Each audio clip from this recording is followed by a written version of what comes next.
I hate to be critical of the president, but I have to be here. Sure. It's a gimmick. It's nothing more than a gimmick. 18 or 24 cents a gallon, something that results in the average household being probably $10 to $12 a month.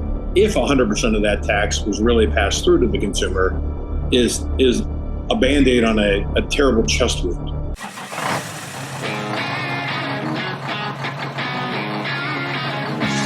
Welcome to the State of the Industry podcast with John Elliott, a third-generation transportation professional, chairman of the Truckload Carriers Association, and founder and CEO of Load One, and me, your host, Brandon Baxter.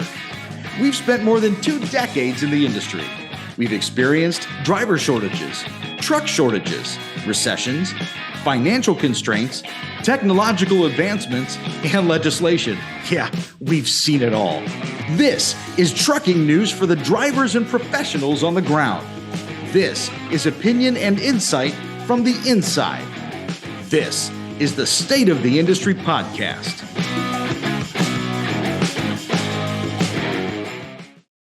Welcome to the State of the Industry podcast with John Elliott.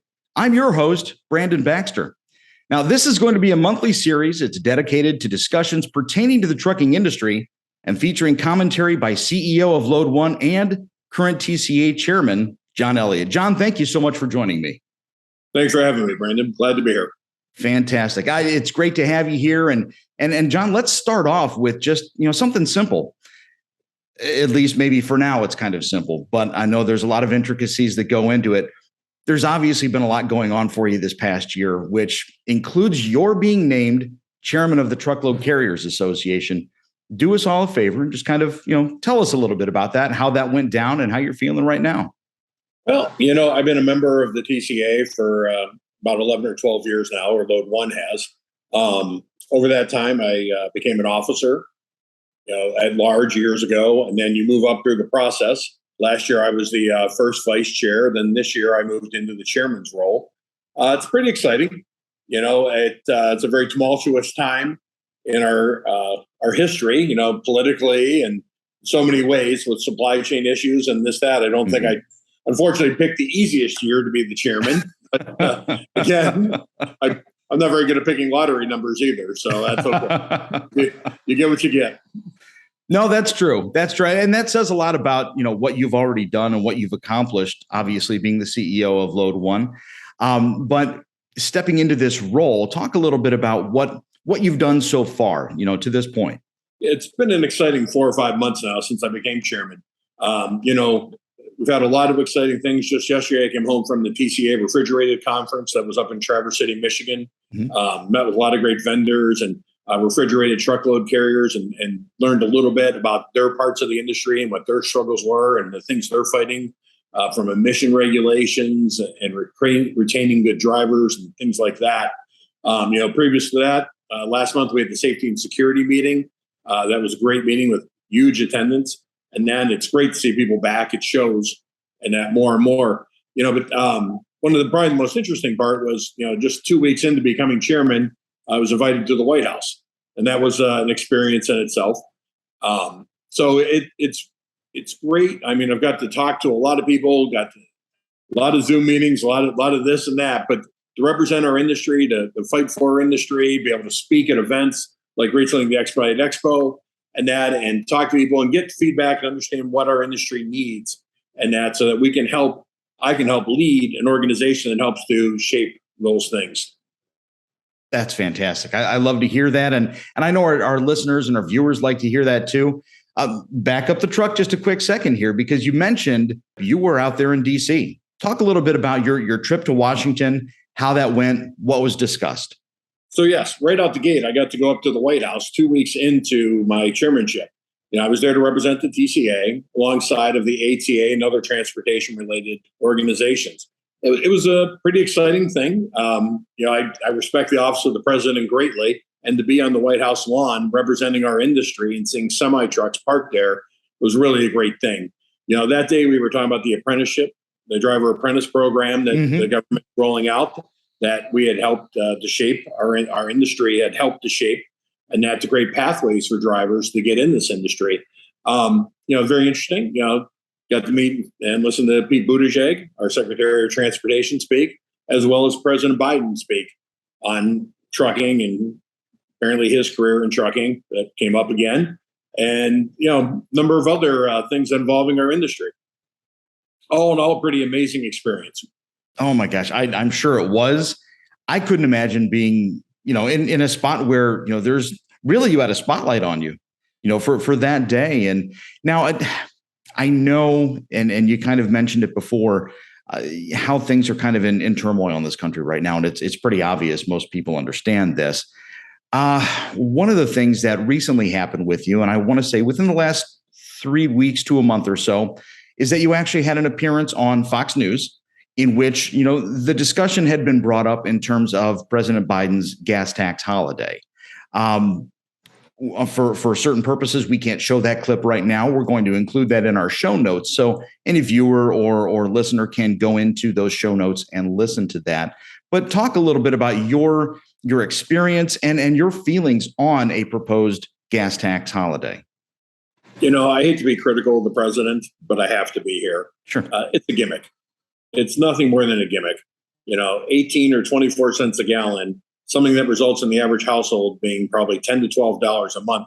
If 100% of that tax was really passed through to the consumer, is a Band-Aid on a terrible chest wound. What people need is real energy policy. We need fuel prices to come back down $2 a gallon, not 18 cents. Not 18 cents for a period of a month or two. At the same time, that tax money was what goes into the Highway Trust Fund. Mm-hmm. At a time that we have infrastructure problems in this country, and we're in terrible shape. Now, one thing our government has done, we passed a $1.2 trillion infrastructure bill, yes, which was bipartisan and great thing to have happen. Now, inflation and fuel prices went up dramatically. So that 1.2 is probably only worth one, maybe even less. Yeah. I mean, a mile of asphalt road is made of oil. The cost of that commodity went up dramatically. The cost of labor has gone up dramatically. So we're at a time when you're already seeing that money is not going to go as far as originally envisioned. To strip out another $15 to $18 billion out of it is just silly. Literally, you're just trying to appease people and make it look like you did something versus solid energy policy. As a country, we need to be energy independent. We need to be an energy exporter, and I'm all for green energy, but there has to be a balanced, logical approach that economically works and protects the security of this country at the same time without hurting the American consumer. And let's kind of stick on that for a quick second, John, because I want to pick your brain on it. Do you feel it's possible to create, a practical and balanced agenda in terms of that energy independence? If it's a balance between what we're used to, obviously fossil fuel and the green energy side of things. How do you feel about that? Is there a possibility that could actually work someday? Oh, I think so. I think we have to, obviously, our government's incentivizing green energy, and that's good to a point. You can only throw so much money at something until it's economically viable. But it can be done.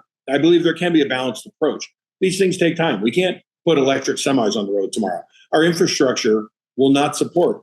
If 20% of the cars went electric right now, that's an issue.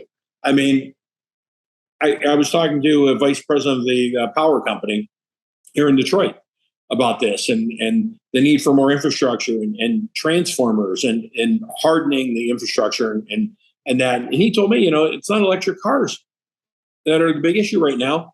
That's still a problem to come. Yeah. Legalized marijuana has created so many large grow operations that consume huge amounts of power that is actually the greatest consumer of all the transformers and hardware that they're trying to get into the system. I never would have imagined that and was pretty taken back by it. But again, it's another problem for our industry is the legalization of marijuana in so many places. And that's an interesting thing too.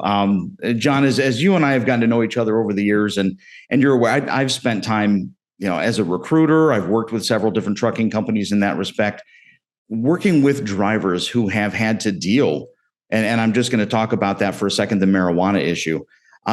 Drivers having to go through the SAP program to try and continue, their careers. It's tough. I mean, obviously you have to qualify a driver based on certain regulations that DOT has, but it's not always that easy. And we're looking at, a 20-year driver shortage. Talk about your experience in that period of time. Where has it been hard for you to find drivers or recruit drivers for your company? Oh, for sure. I mean, I think we've done pretty well compared to a lot of our peers in the industry.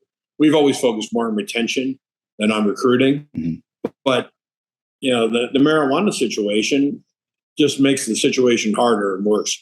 Now, on the other hand, we want good, safe drivers.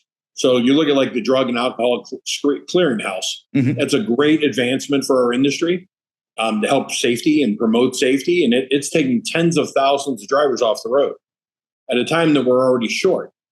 But you know what? I'd rather take one bad driver off the road than have one more driver in the system. It's a double-edged sword. It's great for safety, but at a time when we're short of drivers, at supply chain crisis and that, unfortunately, it puts fuel on that fire. So there's not really a lot of wins in the whole thing.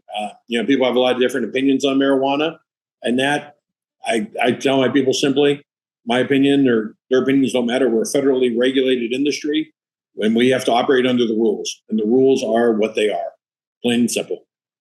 You make an excellent point. You make several excellent points there, and I think that's something that sometimes is lost on people, whether it's just the general public or drivers. Kind of going back to that idea again for a second. And you mentioned earlier in your meeting at the White House, you were there to talk about that pilot program for drivers, younger drivers, individuals who, might be 18 to 20 years old. They can get their CDL, but they can only drive within the state in which they are employed or in which they live. Talk a little bit about how that process is coming along, and if you feel like that could be a benefit or not. We're starting a pilot program for they're under 21, I guess, the 18 to 21-year-old driver. Mm-hmm. I have a lot of mixed feelings on this. I'm a big safety advocate, but we don't have data that says they're bad drivers because we didn't have them in the fleets. But yet we have interstate. If you look at, I live in Detroit. An interstate driver in Detroit, or intrastate, let me say, can pick up a load in Detroit. You can run all the way up across the Mackinac Bridge, across the Upper Peninsula, 700-800 miles, meet another truck relay, and drive 700-800 miles back to Detroit. But yet he can't go 50 miles from Detroit to Toledo. So, unfortunately, the policies lack a little bit of logic in that. I was ex-military, and I mean, you look at we'll put an 18-year-old into a multi-million-dollar M2 Abrams tank and send them out but it goes back to training, and that's we train these young men in the military for this job. Well, this program has extensive training requirements in it, as well as equipment requirements such as automatic braking systems, lane departure, adaptive cruise, things like that, to help make sure that they're operating the safest equipment available on the road, or the most modern safe equipment on the road.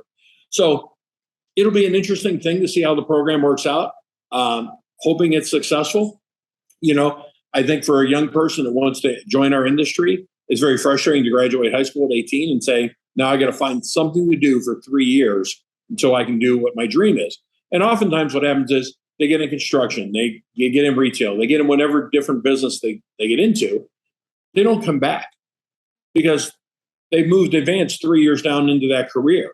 So we shouldn't be the career of second choice. I mean, I think there's only two industries in this country that are age limited like that. And it's being a commercial truck driver or working in a nuclear power plant. And I'm not sure the logic of why you can't be a truck driver. Having been a recruiter myself, John, and again, we've talked about this before. How can, and I kind of want to stick to this for a second, just because I think it is important to talk about, if this pilot program does end up working, and let's say it goes into effect where drivers who are 18 coming out of school can actively apply for their CDL, they can then drive for companies over the road rather than intrastate, as you pointed out. How does the industry reach somebody of that age? I think, in my own experience, I believe that is an issue, that you're trying to sell an industry that, hasn't always been glorified in a specific way. And I don't mean that as a knock on trucking or on transportation at all. It's just, you're trying to reach a younger group that's coming out of school. Some of them out there, they might choose, as you pointed out, that this is their career and what they'd like to do. But really, how does the industry reach those individuals? I think the image of the American truck driver is done better lately. I think the pandemic helped people realize the heroes they were. When I was a kid, they were considered the knights of the highway. And then I believe the respect level is higher than what it was. But we need to capture that and capitalize on it and not let that go back to the way it was. I think, if this program moves forward, I think we'll be able to start to work with school systems to promote education in the schools, vocational programs, even in high schools for seniors and that. I think a lot of kids are starting to realize that going to college and spending $100,000 or $150,000 for a career that is going to take 15 years, 20 years to break even on that investment, if they do break even at all, is not the route for everyone. Skilled trades are an excellent route, trucking just being one of them. I mean, where for a relatively low dollar amount or possibly free, a student can get trained, get a CDL, get a career. I mean, making better money than someone coming out of college is making for years and that. So I think the common sense approach and the fiscal aspect is also something that's becoming more reality. We were all guilty of it. Everybody's I wanted my kid to go to college. And now you realize not every kid's meant to go to college. And with the skyrocketing cost of that education, it doesn't always even make financial sense anymore. You make a lot of great points there. And that's something that I think, viewers and listeners alike, when they hear or they see this podcast or they hear our conversation about this, I think it's going to make them pause and give them an opportunity to really think about, maybe what's not just what's best for them, but as you pointed out, what's best for those that are coming out or coming up through school. That being said, and if you don't mind, I'm going to try and transition over to your company, Load One. What are you guys doing right now to kind of cater to that incoming group of driver? Talk a little bit about your organization and, how you guys are currently looking for, maybe additions to the fleet, be it drivers or owner operators. We've had a great growth trajectory over the years. I think anybody in the expedite industry has been around a while, has watched us come up and emerge and to be one of the, knock on wood, or the industry leaders in that as a carrier. And, we've done that by a lot of reasons. We've had a good focus, a great team of people. We focus more on retention than recruiting. We've always tried to be a driver forward kind of company. And that goes all the way down to our technology. We've worked very hard to put technology in our drivers' hands that none of our competition has to help make our owner operators more successful than the competition by giving them intelligent data that they can actionably make decisions on and enhance their bottom lines. And it's real time, and that's the difference. I mean, it's one thing I've seen people put out. Well, here's a heat map from last quarter.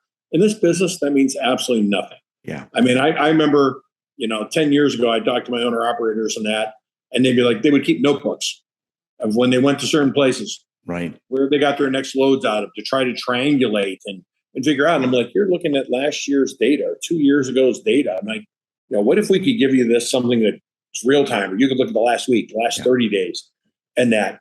And, and I have to give kudos to our technology team. They have just crushed it. And that it's been great. It's been great for our fleet. It's been great for our dispatch and operations teams, because it used to be the classic, every driver would call in, hey, what are you seeing? Well, that dispatcher saw what he saw. He was making his best educated guesstimate. Yeah. Now everybody sees everything. So it's a much more holistic view. The driver's seeing everything that the dispatcher is really seeing in that, and they can make their own choices and their own decisions and that, and really guide their own ship even better. Hey, I know I'm interrupting your listening here, but I want to ask you 3 important questions, okay? And I want you to be real honest with me. Are you sick of feeling like you're just a number, like you're a small cog in a big machine? Do you wish your company afforded you benefits like basic layover pay and paid moves, or help with paying for scales and tolls? Would benefits like a fantastic driver's lounge and complimentary hookups at the yard so you don't have to run your APU, would it make your job better, more enjoyable? I think I know what your answers might be, and I can tell you these are just some of the benefits offered by John Elliott and his company, Load One. Now, I'm thrilled to let you know that Load One is currently recruiting. That's right. If you're looking for your next move, you like the sound of working with someone like John Elliott and his awesome team, well, now's the time to jump on board. Load One has openings for a wide range of drivers: solo straight truck drivers, team straight truck drivers, tractors, both truckload and specialized. Take a look at Load One's website, okay? Load1.com. That's load and the number 1.com. Or you can apply directly through expeditersonline.com. And when you discover the power of Load One, you're discovering the power of freedom. And I can tell you that freedom tastes real good. All right, now back to the podcast. Now, your organization, Load One, your company specifically operates, I shouldn't say specifically, but because I don't want to make any assumptions, but you guys operate typically in expedite, correct? Yes, the majority of our fleet is expedite, OTR. We serve all 48 states and Ontario directly with our fleet. We have both U.S. and Canadian-based owner-operators and drivers. John, as you guys, as Load One operates in expedite, talk a little bit about the difference between what is expedite as opposed to your typical transportation setup. Yeah, typical trucking companies operate on much softer schedules. The freight is not normally as time critical, time sensitive. There are a lot of dedicated lanes. There's head hauls, there's back hauls, dedicated trips. It's much easier. Often trucks are planned 2, 3, 4 loads in advance because loads may be booked 2 weeks in advance. Expedite is much more, I call it the ambulance of trucking. It's your last minute, your time critical. It's your oops, we need it now kind of freight. So, our trucks generally never know where they're going next. Sometimes they'll have a pre-plan, but the majority of the time, no. And that because, again, nobody wants to plan to make mistakes. And unfortunately, in our business, there's a high percentage of those things that are mistakes, whether it be a quality control, an inventory problem, a production problem. Now, granted, there are times there are some scheduled events like high value things like concerts, or we're meeting aircraft that are flying in, and that stuff from overseas or domestically, and that. So there are some things that are planned, but generally it's ad hoc, it's spot market all the time, and it's more exciting. I think by far, you're going to go different places. You're going to see a lot of different things, haul a lot of different freight versus saying, I haul plastic pellets from point A to point B, and then I haul bins back, and I do it 4 times a week, every week around the calendar. Right. And that. But, the compensation level in expedite tends to be much higher than standard trucking because, again, it's a much more sensitive service and it's a much more demanding service. But I think it's an exciting opportunity for drivers and owner operators who like to get out and want to go see the country, do different things, meet a lot of different people, and enjoy the experience. If you're somebody that wants to be home every night and likes the same thing, it would not be the choice of industries. Well, and over the years, John, you and I have both talked with a lot of different people who might have been stepping out of that traditional trucking sense into expedite for the first time. I know what I've said with some of these people, and I know the common belief is that recruiters lie. I know, we've all heard that. But at the same time, as you just pointed out, you want to make sure that the drivers have full understanding what they're getting into, especially if they're making that jump from, your typical trucking sense into the world of expedite. Talk a little bit about that. I think so for sure. Recruiters tend to have a reputation in that, but we would rather be upfront fully, brutally, because it takes time, effort. There's an expense to bringing a driver on, putting them through the training and all that. And to have him come back 2 or 3 weeks later and say, this is not for me. Well, we turned a number. It's all we did. And we wasted too much time. And time is everything, especially in expedite. So there's no reason to waste the time, the money, to give that driver a bad taste on that if you didn't fully explain the experience. Because you know what? He's going to go out and he's going to talk to other people and be like, well, I was there, but I didn't like it. Now, the next person might have loved it, but as soon as they hear that, they may not try it. And that. So I think honesty is just a better upfront policy. Better to be brutal about it. I would promise somebody 99, even if I was going to give them 100. And that because I'd rather them think they got 1% more than what they were promised than to promise them 101 and give them 99, and have them say, I got cheated by 2%, kind of thing. So again, it's always been our philosophy at Load One to operate that way. And, knock on wood, it's worked and got us this far. I think that's awesome. And John, I want to thank you very much for taking the time to educate, listeners and viewers on what Load One is, your role in the industry. It sounds like a lot of great things are happening for you. And obviously with this podcast series that we're going to be running for the next several months, we invite, listeners and viewers to comment, let us know what you like, maybe what you'd like to hear us discuss perhaps on the next episode. And we'll be sure to get into that. And we know there's a lot of information out there. John, you pointed it out before. Information and education is key, whether you're, a new driver coming up and getting into trucking and expedite for the first time, or maybe you're that grizzled vet that is just looking for a new beginning somewhere. So. Well, like I said, it's not where you start, it's where you finish, they always say. And then, I've had drivers say before, Load One, we're the last logo they'll ever need. Thank you so much for joining us for State of the Industry with John Elliott. I've been your host, Brandon Baxter. Join us again next month as John and I will continue the discussion, all topics transportation. And that, of course, includes Load One. This has been the State of the Industry podcast with John Elliott. For more information on Load One and how to apply for one of their posted job opportunities, go to load1.com. That's load1.com. And as always, be sure to check out our show notes for more information regarding Load One, Expediters Online, justcdljobs.com, and any other tidbits that were mentioned during our show. Until next time.